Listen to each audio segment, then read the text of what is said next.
Program Tatap Muka hadir dengan narasumber yang menginspirasi, mengulik informasi dari sisi lain tiap narasumber, menyajikan cerita menarik dalam sebuah perbincangan ringan yang dikemas dengan gaya podcast. Jangan lewatkan setiap kisahnya dalam program Tatap Muka setiap hari Jumat dan Sabtu pukul 19.30 waktu Indonesia Barat. Disiarkan serentak di MJTV dan PJTV.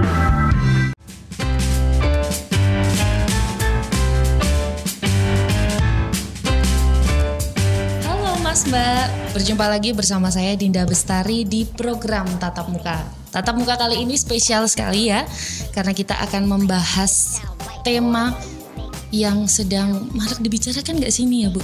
Iya. Marak dibicarakan nih tentang stunting, dan sudah bersama narasumber kita ada Bu Tanti selaku Ketua Tim Penggerak PKK Kabupaten Magelang.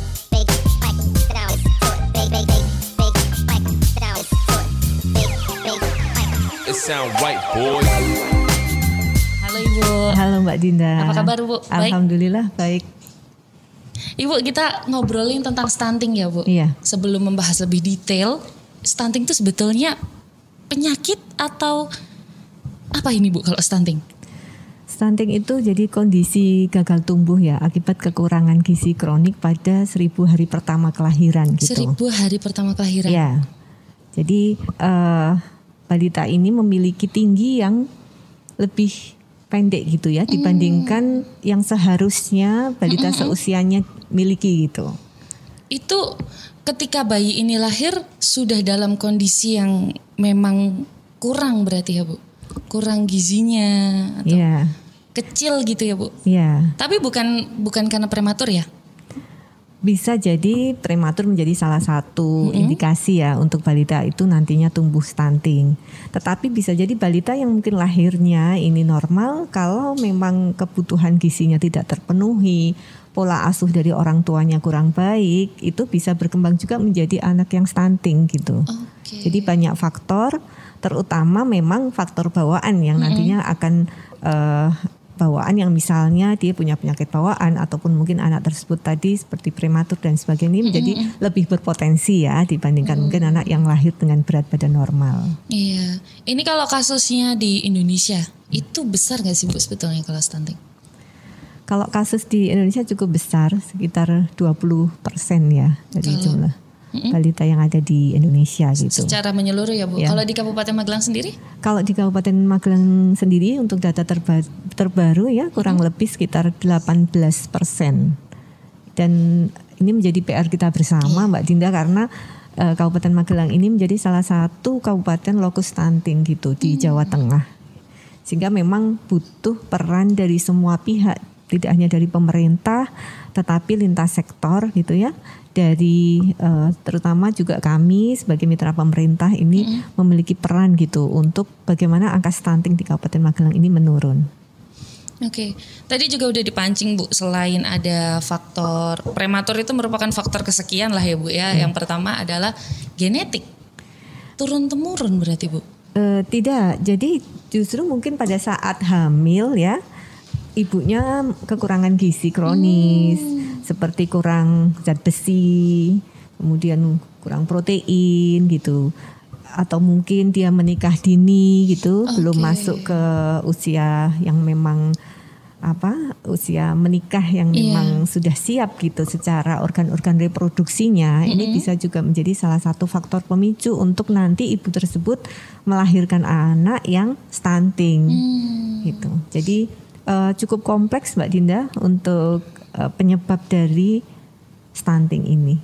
Jadi nggak cuman dari kurang gizi pada saat hamil, ibunya ini juga ikut berperan yang utama malah ya Bu ya. Iya. Jadi pada saat hamil harus betul-betul disuplai. Betul. Ketika anak ini stunting lahir nih Bu, dia dengan kondisi tubuh yang mungkin berbeda dengan teman-teman yang lainnya atau balita yang lainnya. Apakah dalam proses nanti dia sampai 1000 hari ya Bu, 1000 hari itu harus benar-benar disuplai dengan gizi terus biar membaik gitu berarti ya?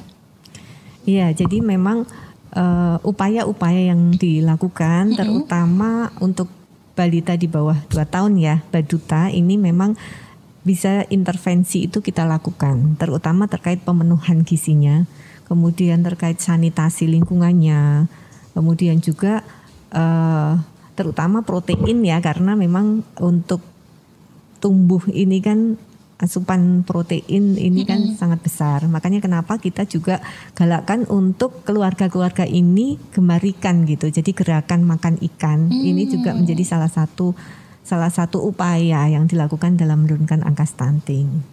Gitu. Supaya asupan protein yang utama itu ya Bu, selain dari susu. Ya. ASI juga mempengaruhi nggak Bu? Sangat mempengaruhi. ASI adalah utama ya untuk pertumbuhan balita. Sampai usia berapa Bu? Kalau menghindari stunting itu baiknya balita minum ASI ibu sampai usia berapa? Kalau yang menjadi standar pemerintah 6 bulan ya. Tetapi kalau memang masih sampai 2 tahun itu kalau memang produksi ASI si ibu ini masih cukup memadai untuk anak, sangat bagus gitu. Tapi kalau untuk standar ya pemenuhan adalah ASI eksklusif ya selama 6 bulan. Belum ditambah dengan yang lain-lainnya. Betul-betul eksklusif hanya ASI saja. Kemudian Bu, dampak yang paling kerasa ke anak yang stunting itu apa sih Bu? Selama dia masih berusia di bawah 1000 hari ya, itu seperti apa kondisi fisiknya? Pasti perkembangan tumbuh kembangnya terganggu ya. Tumbuh kembangnya terganggu. Kemudian secara perkembangan otaknya itu akan lebih di bawah dia dibanding anak-anak yang memang tumbuh dengan normal gitu. Jadi efeknya tidak hanya dia bertumbuh secara badannya, tetapi berkembangnya secara mungkin dari sisi perkembangan otak ini juga akan terpengaruh gitu. Dari sisi kecerdasannya mungkin jadi agak lebih berkurang gitu ya. Oke. Dan bahkan ketika dia besar nanti juga masih bisa terkena dampak dari stunting itu ya Bu? Iya, bisa jadi seperti itu. Karena bawaan dari kecil. Iya. Kalau di Kabupaten Magelang Bu, bagaimana sih upaya yang dilakukan untuk menurunkan angka stunting sendiri? Program-program khusus gitu Bu yang dilakukan seperti apa? Jadi memang pemerintah Kabupaten Magelang ada tim stunting ya, yang itu terdiri dari lintas sektor. SKPD terkait dalam hal ini Dinas Kesehatan, kemudian SKPD lain di wilayah Kabupaten Magelang, kemudian termasuk kami sebagai mitra pemerintah, tim penggerak PKK di semua tingkatan yang memiliki kader sampai ke tingkat dasawisma. Harapannya ini juga bisa menjadi salah satu aset ya untuk mendukung pencegahan dan penurunan stunting di Kabupaten Magelang. Kemudian kami pun di tim penggerak PKK untuk penganggaran kita prioritaskan juga ke desa-desa lokus stunting. Lokus stunting? Ya, di Kabupaten Magelang kita petakan, kita data gitu untuk desa-desa yang menjadi lokus stunting. Ini yang menjadi prioritas dari Pokja-Pokja di tim penggerak PKK untuk melakukan intervensi. Baik secara sosialisasi, edukasi, kemudian juga kita bekerja sama dengan CSR untuk memberikan makanan pendamping ASI gitu.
Mas Mbak, kembali lagi kita di Tatap Muka bersama dengan Bu Tanti ya Bu. Iya Mbak Dinda. Membahas tentang stunting. Iya. Iya.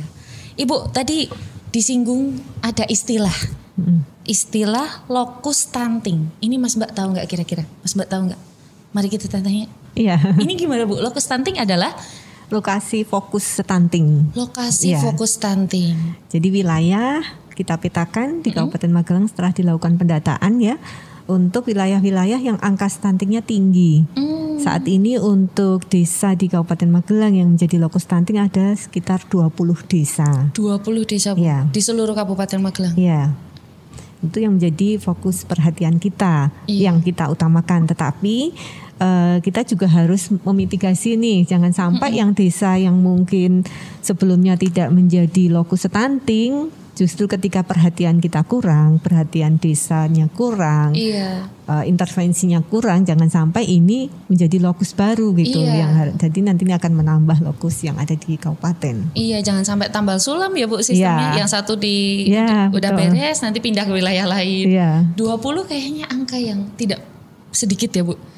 Itu banyak. Ya? Tapi secara jumlah cukup banyak ya. Iya, cukup banyak ya Bu. Secara jumlah maksudnya balitanya yang ada di situ kan jadi cukup besar. Ini kalau di 20 wilayah ini permasalahan utamanya anak-anak bisa kena stunting apa Bu? Faktor apa utamanya? Banyak faktor ya. Mungkin yang pertama juga terkait pendidikan, tadi terkait pernikahan dini, kemudian pola asuh, pemahaman orang tua terhadap pola asuh anak. Kemudian pola asuh kan banyak ya, menyeluruh, bisa terkait gizinya, perkembangan karakternya atau tumbuh kembangnya anak gitu. Kemudian lingkungan, bagaimana menjaga lingkungan, sanitasi lingkungan, air bersih. Kemudian terutama gizi juga itu ya, apa yang biasanya kan ketelatenan orang tua itu. Banyak hal. Ibu tadi kita menyinggung tentang lingkungan ya. Lingkungan kan tidak hanya tentang bagaimana membuat lingkungan itu bersih. Ada lingkungan keluarga juga, lingkungan tempat dia tinggal. Itu besar Bu pengaruhnya. Cukup besar ya Mbak Dinda, sekitar 70% ya pengaruh lingkungan terhadap latar belakang yang latar belakangi bagaimana bisa muncul gitu kasus stunting ini. Sehingga ini menjadi perlu perhatian kita bersama gitu ya. Tidak hanya mungkin dinas kesehatan tetapi lintas sektor. Misalnya terkait sanitasi, kebutuhan air gitu untuk keluarga, kemudian jamban keluarga, kebutuhan terkait pengelolaan sampah gitu. Jadi luas ya nantinya apa yang harus diperhatikan gitu untuk kita bisa mencegah agar stunting ini tidak terus tumbuh gitu, terus muncul gitu di Kabupaten Magelang. Selain bisa disupport dari segi makanan ya Bu, Iya. protein tadi ya, gerakan makan ikan itu menjadi salah satu prioritasnya juga. Iya. Terus ASI, intinya Iya, makanannya ya Bu eksklusif. disupport ya. Kemudian kalau posyandu nih Bu, Iya. ada posyandu dia memberikan obat atau memberikan vitamin juga ke anak biar anaknya nggak stunting berarti ya Bu. Iya. Jadi peran posyandu ini cukup besar. Alhamdulillah untuk desa-desa di Kabupaten Magelang ini sudah memberikan anggaran ya untuk posyandu gitu, anggaran khusus terkait posyandu. Jadi di posyandu ini ada upaya untuk pemantauan tumbuh kembang anak yang diukur gitu ya, berat badan, tinggi badan gitu, setiap bulan dipantau. Kemudian pemberian PMT atau pemberian makanan tambahan, pendamping ASI, kemudian juga vitamin A secara berkala gitu ya. Di bulan Februari atau sampai sama Agustus kalau tidak salah. Jadi dalam setahun itu juga diberikan gitu terjadwal. Dan yang pasti edukasi. Jadi posyandu itu saat ini kan sudah ada posyandu integrasi. Tidak hanya anaknya saja yang diurusi, tetapi posyandu ini terintegrasi dengan PAUD dan BKP. PAUD itu pendidikan anak usia dini, kemudian BKP itu bina keluarga balita. Jadi yang diedukasi tidak hanya penanganan itu ke anak, tetapi orang tua pun diberikan pemahaman edukasi melalui bina keluarga balita. Jadi keluarga yang memiliki anak-anak balita, seperti parenting gitu. Iya, karena memang ini ya Bu, seorang anak bisa stunting nggak melulu dari anaknya, tapi bisa dari orang tuanya, Iya. ibunya, pola asuh. Ini pola asuh yang seperti apa sih Bu yang harusnya diterapkan dari orang tua ke anak-anak biar anaknya nggak stunting? Pola asuh ini luas ya. Pola asuh itu terkait dengan tumbuhnya. Tumbuhnya itu bagaimana mereka perkembangan fisik motoriknya. Kemudian berkembangnya terkait pola pikir anak, karakter anak dan sebagainya. Ini menjadi salah satu prioritas dari kami tim penggerak PKK khususnya Pokja 1, penanganan terkait pola asuh. Dan itu kita lakukan sedini mungkin juga termasuk untuk anak-anak remaja gitu. Terkait pemenuhan bagaimana memberikan asupan gizi terbaik gitu untuk keluarga melalui menu-menu yang beragam, bergizi dan seimbang atau menu-menu B2SA. Kemudian pemanfaatan lahan pekarangan untuk pemenuhan gizi keluarga melalui hatinya PKK gitu, hati kami. Ibu kalau misalkan anak lahir dia sudah stunting. Ya. Jadi kondisi tubuhnya memang berbeda sama teman-temannya. Terus nanti dia ketika sudah besar lebih dari 1000 hari masa anak ini ya Bu. Pertama kehidupan. Masa pertama kehidupan.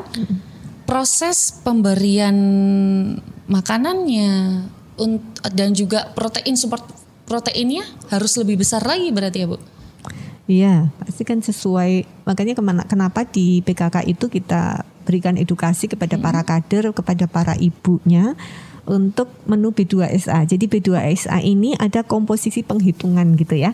Penghitungan kebutuhan gizi anak itu berapa sesuai dengan berat badannya, sesuai dengan umurnya gitu. Misalnya seperti kita ya dewasa ini sekitar berapa kalori yang kita butuhkan sehingga itu terpenuhi untuk kebutuhan gizi hariannya. Nah, ini salah satu yang menjadi program juga dari tim penggerak PKK khususnya di Pokja 3 yang kaitan dengan pangan ini. Jadi kita bekerja sama dengan Dinas Pertanian memberikan edukasi menu B2SA beragam, bergizi dan seimbang. Harapannya ibu-ibu bisa menyuapkan gizi keluarganya dengan tahu komposisinya, tahu kebutuhan berapa sih untuk anak usia sekian, untuk anak usia sekian gitu. Peran PKK berarti memang sangat besar ya Bu, karena nggak cuman ngurusin stunting aja ya tadi, bagaimana memberikan sosialisasi dan edukasi yang utama ya Bu ya.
Mas Ba di Tatap Muka bersama dengan Bu Tanti ya.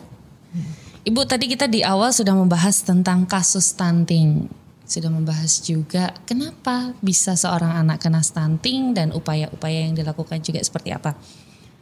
Kita berbicara soal pandemi, Bu. Iya.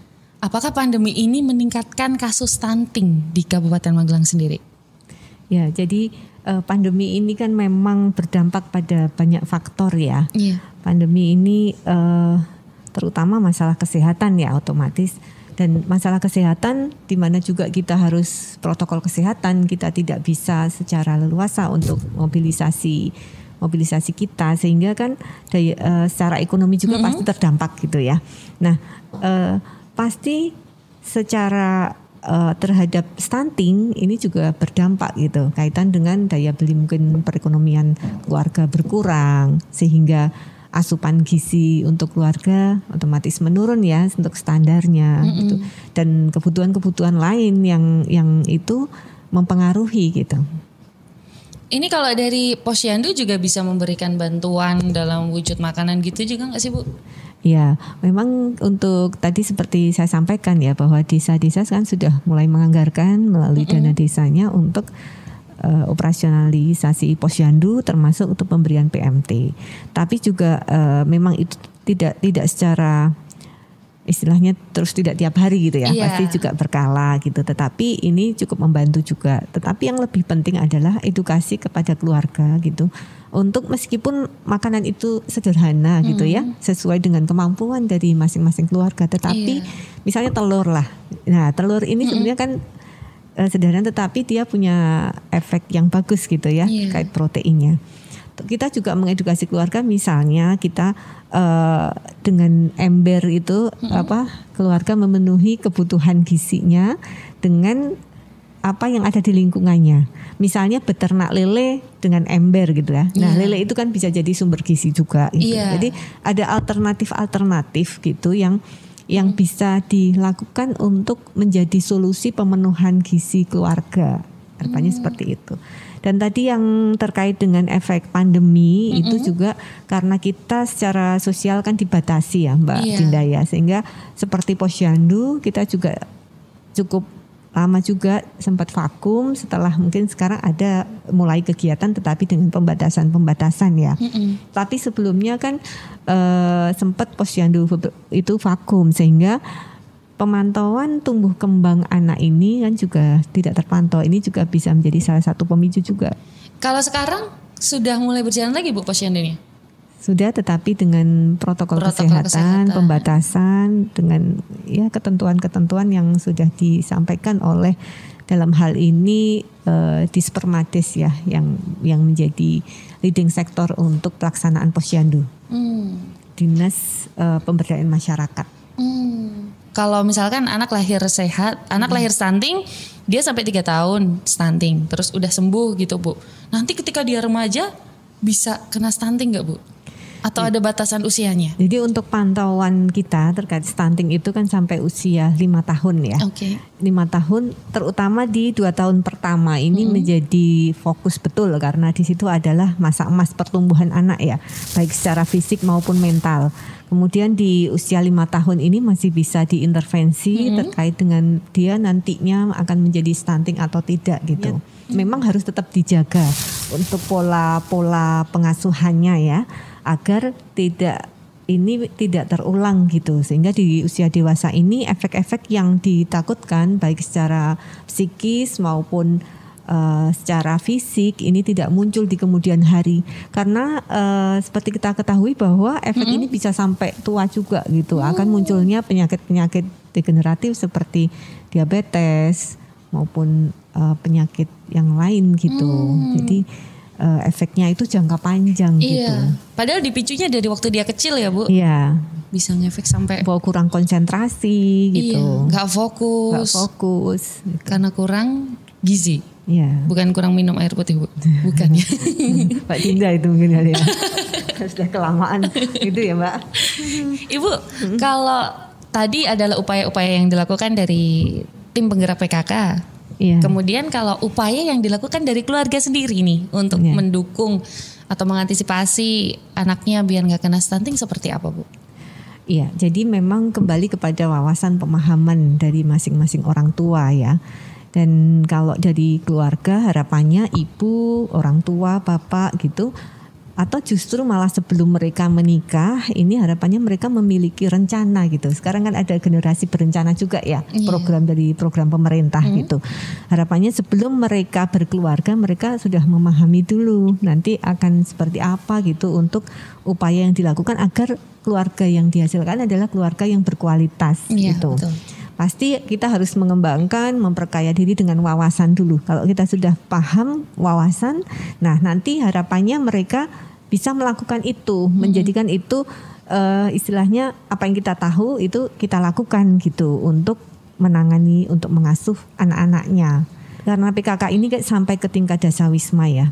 Harapannya kami juga berharap nih kepada para kader di Kabupaten Magelang, para ketua tim penggerak PKK desa, tim penggerak PKK kecamatan gitu untuk memberikan pemahaman kepada para kader, karena kader ini adalah kepanjangan tangan dari pemerintah, kepanjangan tangan kita gitu, menjembatani apa yang tidak bisa kita jangkau gitu dari tingkat kabupaten. Sehingga harapan besar kepada para kader agar kader ini paham menjadi tugas dan fungsinya gitu, untuk memberikan edukasi kepada keluarga-keluarga, untuk melakukan pendampingan sehingga termonitor betul perkembangan anak ini. Oke. Wah, ini penyemangat sekali ya. Terima kasih ya Ibu sudah memberikan informasi dan wawasan khususnya untuk Mas Mbak di luar sana yang harus ikut berpartisipasi ya Bu, karena melibatkan banyak sektor, banyak pihak biar angka stunting di Kabupaten Magelang benar-benar turun, bahkan mungkin gak ada. Ya Ibu. Dan saya boleh mengucapkan terima kasih ya untuk Ibu. Semua kader PKK, kader Posyandu, tim penggerak PKK desa, mungkin pemerintah desa terkait yang sudah menganggarkan, sudah mensupport terkait dengan program-program penurunan dan pencegahan stunting ini, dan semua SKPD terkait yang secara fokus gitu ya untuk bersinergi dengan kami di tim penggerak PKK, bahwa memang ini menjadi tugas kita bersama gitu. Terima kasih semuanya untuk dukungannya. Oke, siap. Terima kasih juga ya Bu Tanti ya sudah Sama-sama, hadir. Mbak Dinda. Terima kasih MJTV. Siap. Dan Mas Mbak tetap saksikan program Tatap Muka karena akan banyak sekali pembahasan yang nantinya akan kita bahas di Tatap Muka. Saya Dinda Bestari pamit undur diri. Sampai jumpa. Program ini disiarkan serentak di MJTV Magelang dan PJTV Bandung.